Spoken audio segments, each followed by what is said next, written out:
Okay, so now we're going to do the basic nail prep on Deb's nails. So I'm going to take my cuticle pusher and I'm going to push back on the cuticle. And what I want to do here is I want to give Deb's nail plate like a little massage. I don't want to be ramming these cuticles up to her knuckle and causing her any pain. This should never cause the client any pain. I want to clean up by pulling back on the sidewalls of her nail plate. And now I'm going to take our 240 grit sponge block. We have sponge blocks that have the 180 and the 240, very convenient, and they're a one client use. So I'm going to remove the shine off the nail plate. And again, this is not taking a layer of her nail plate off. This is just removing the shine.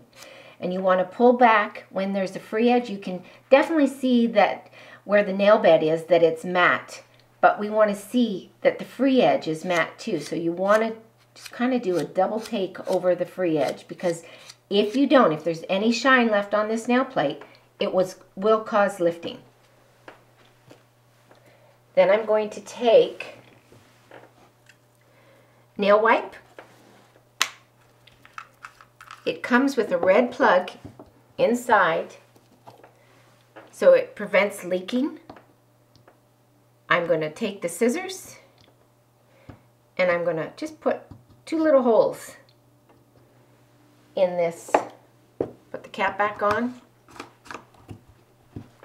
And then I'm going to take a square of nail wipe. This is a lint-free nail wipe, and they come in sheets of 50 in a package, and they're in a bag. And what we do is we just cut them into squares, and you do that by just keep folding it and folding it until you get to a size about this, a square about this size.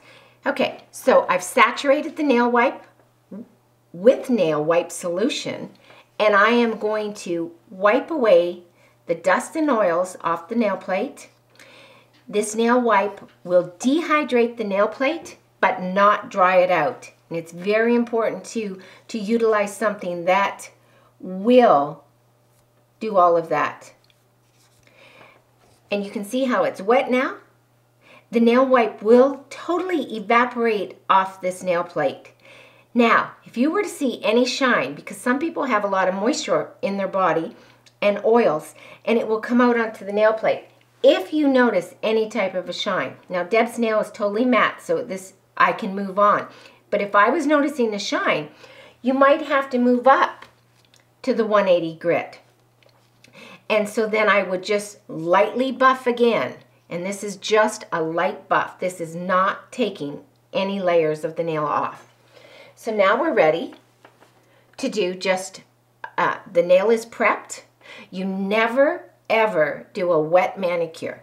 If the cuticles are in too bad a shape, and if your state or country allows that you can nip the cuticles, then you would go ahead and nip cuticles.